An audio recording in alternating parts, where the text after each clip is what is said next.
At the start of the movie, some animal traffickers barge inside a zoo and covertly steal a lion cub away. They then load the poor animal in an airplane and take off. Elsewhere, we're introduced to the protagonist of the movie, a 25-year-old girl named Elma. She's an aspiring pianist and an avid animal lover. One day, she heads to an island for a vacation, and it turns out that her late grandfather owned the island. Elma was adopted by the old man as a young child, and she considered him her grandpa. Now, after her grandpa's death, she has inherited the island. When she arrives, she's welcomed by Uncle Joe, her caretaker. There's a lovely hut on the island, which is pretty comfortable and tranquil for a vacation. That night, Elma goes through her grandpa's videos and becomes emotional. In one of the videos, he mentions that a wolf named Snow suddenly appeared on the island a few years ago, and they had become good friends. He then tells Elma to find the wolf and befriend her, as she can make wonderful company. That night, the plane carrying the lion cub faces extremely bad weather and crashes on the island. A terrified Elma ventures outside her house to inspect, but since the island is very large, she doesn't see anything. The next morning, a couple of guys, Charles and Ellie, arrive at the island and set traps to capture Snow. It turns out that they own a wolf park and are desperate to take the intelligent wolf along with them. After a while, Snow eventually gets caught, but using her intelligence, she breaks free before the captors arrive. She then swims all the way to the other part of the island, where she runs into Elma. Initially, the latter is scared, but when she remembers her grandpa telling her about Snow's friendliness, she calms down. Then, Elma helps Snow out of the remaining net trap and sets her free. After a while, Elma arrives at the site where the plane has crashed. Fortunately, the lion cub is unharmed due to the cushioned landing on a bird's nest. Just then, the mother bird arrives and drops him, causing him to land directly on Elma's arms. Seeing the terrified little animal, she takes him home. At the same time, Snow also arrives there with her small cub. Elma's taken aback that she has 3 wild animals in her house. She immediately calls Uncle Joe, and the latter tells her to inform the authorities, as the animals can be dangerous. He also informs her that a couple of park rangers will be visiting her shortly to learn about the lion's whereabouts. In the next scene, the rangers arrive on a boat, but Elma decides to hide the animals as she knows how cruel the zookeepers are. She lies to the rangers that she hasn't seen any animals nearby and returns home. Surprisingly, she notices Snow feeding both her cub and the lion together. This makes Elma relieved, as she now doesn't have to take care of the animal's diet. With days passing by, the 2 cubs become very close to one another, and Elma also loves them like her own children. She names the wolf Jack and the lion Dreamer. On the other hand, Uncle Joe is oblivious that the animals are still residing on the island. In this way, a few months pass by and the cubs have now become bigger. Elma takes them for evening walks and shows them her favorite spot, which she and her grandfather used to often visit. At night, Snow feeds the 2 middle-sized cubs and quenches their appetite. Unfortunately, one day while Elma is out to audition at a music label, the Wolf Rangers again arrive at the island. And this time, they successfully capture Snow and take her away. On the other hand, Elma gets selected for the job and becomes ecstatic. However, when she returns to the island, her happiness quickly turns into horror when she finds her house completely trashed by the animals. They've done so due to extreme hunger. Worried, Elma searches the whole place for Snow, but doesn't find her. Hence, left with no options, she is forced to prepare food for the cubs. And now, because of the added responsibility, she has to quit her newly acquired job. One morning, Uncle Joe arrives to check on Elma, and when he finds the animals still there, he becomes furious.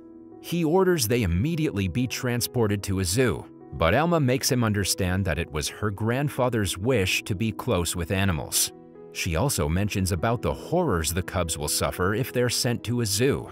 Hearing all this, Uncle Joe finally becomes convinced, and he hugs Elma with affection.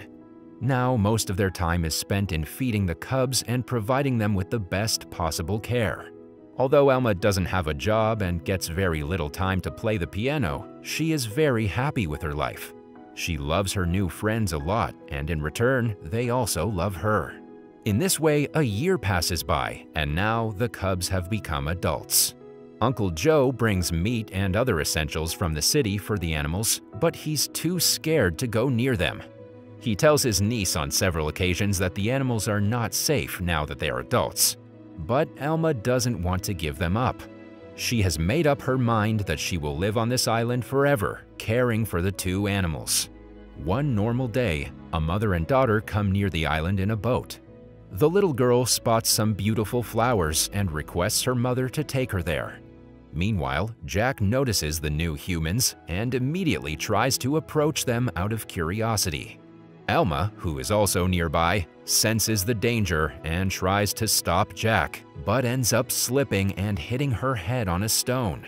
This knocks her out on the spot. At the same time, the mother and daughter leave the island without spotting the animals. Shortly after, Jack and Dreamer approach Elma and try their best to wake her up, but to no avail.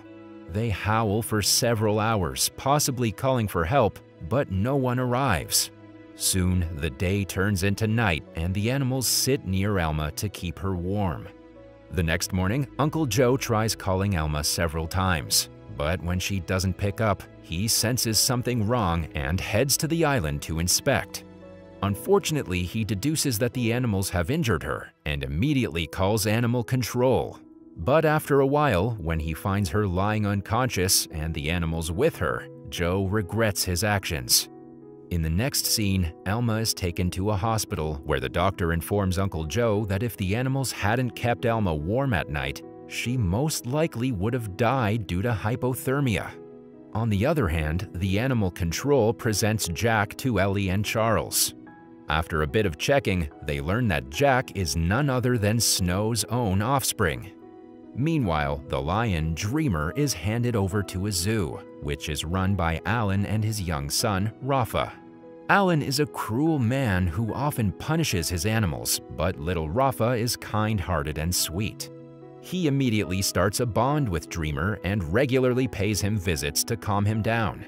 However, just after a few days, Dreamer is heavily sedated and made to perform in circuses.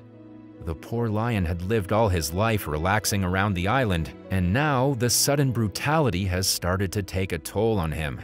This makes little Rafa upset, so he always tries his best to make the animal feel happy. Elsewhere, Elma finally wakes up.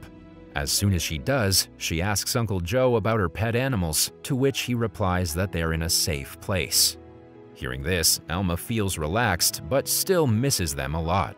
Hence, once she gets discharged, she goes straight to animal control and learns that Jack has been taken away to a wolf park, while Dreamer is confined in a cruel circus. Enraged, Elma screams at one of the officers there, but Joe calms her down and takes her away. Shortly after, she calls Ellie and asks about Jack's well-being. The latter reveals that Jack is doing really great at the park and has already made a lot of friends. Everyone also takes the best care of him. Hearing this, Elma gets somewhat relieved, but still wishes to know about Dreamer. She spends the next few weeks going to every circus in the city and asks everyone about Dreamer, but gets no information. In the meantime, Alan has started earning a lot of money from Dreamer's appearance in his circus, and the lion quickly becomes a star. However, no one knows his real name, and they simply call him Star Lion. One day, Dreamer's circus crew passes by the wolf park, and Jack immediately recognizes his best friend. Wasting no time, he breaks free from the captivity, and later, when Ellie comes to inspect, he is taken aback. He quickly deduces that Jack is a very intelligent wolf and that he is searching for something. Soon enough, Jack reaches the place where Dreamer is being held and cleverly frees him from the cage. The two are delighted to reunite after months and play around for a while. Furious, Alan takes out his tranquilizer gun and prepares to go after the lion. His son, Rafa, tries to convince him to leave the poor lion alone, but the greedy Alan does not listen. Hence, fearing that something bad may happen, Rafa also decides to join Alan in his search. In the next scene, Ellie finds out through his friend that Jack has escaped from captivity to go after his friend Lion. Now that both the animals are missing, there's a high alert in the city. That evening, Ellie goes to the island and informs Elma about everything. He also tells her that the two animals are on the loose, so the authorities and hunters are after them. When Elma becomes worried, Ellie reveals that they had placed a tracker inside Jack. Now, due to poor connection, their location is unknown. However, the animals were last seen near a forest. With this, the two decide to go look for Jack and Dreamer. On the other hand, the animals are wandering through the city, causing the residents to remain locked inside their homes. In one instance, they even enter a department store in search of food. Because of this, the police give the residents permission to shoot the animals on sight. A few hours later, they again reach the forest, where they run into Alan and Rafa. The greedy circus owner tries to shoot Dreamer, but Jack gets in the way and takes the hit. Because the tranquilizer was meant for a lion, Jack immediately passes out. This worries little Rafa, and after the lion runs away, he immediately heads over to Jack and removes the dart and his tracking device. He also feeds him a pill to reduce the effects of the tranquilizer. After a while, the father-son duo heads to a bar where they're approached by Ellie and Elma. It turns out that the two arrived there following the tracker. Alan, who's oblivious about the tracker, mentions that he doesn't have it and sends them away. However, Rafa pretends to go on a bathroom break and tells Ellie and Elma everything. He also takes them to the forest, where they finally meet Dreamer. They then follow the lion and reach a shed where Jack is resting. Fortunately, he's already gained consciousness due to Rafa's quick thinking. Just then, the police arrive at the scene, prompting Elma to lead the animals through a secret way. Now, only the stream of water is keeping them from her private island. She desperately wants to get there, as even the police have no jurisdiction on the island. Unfortunately, there's no boat, so everyone has to swim all the way. Jack, being a wolf, immediately dives in, but Dreamer hesitates as he's scared of water. Elma tries her best to convince him, but Dreamer simply turns around and heads back inside the jungle. And shortly after, as a distraught Elma and Jack are swimming their way to the island, a gunshot is heard, indicating that Dreamer is no more. She reaches the island and begins to cry profusely, but suddenly Dreamer arrives there. It turns out that he went back inside the jungle just to distract the policemen. Seeing him back, everyone becomes happy. In the last scene, Elma performs a piano concert for some people who've come all the way to her island on a boat. Dreamer and Jack are also present there, living as one happy family. The movie ends as Elma shares the story of her pets to the crowd, making everyone emotional and happy.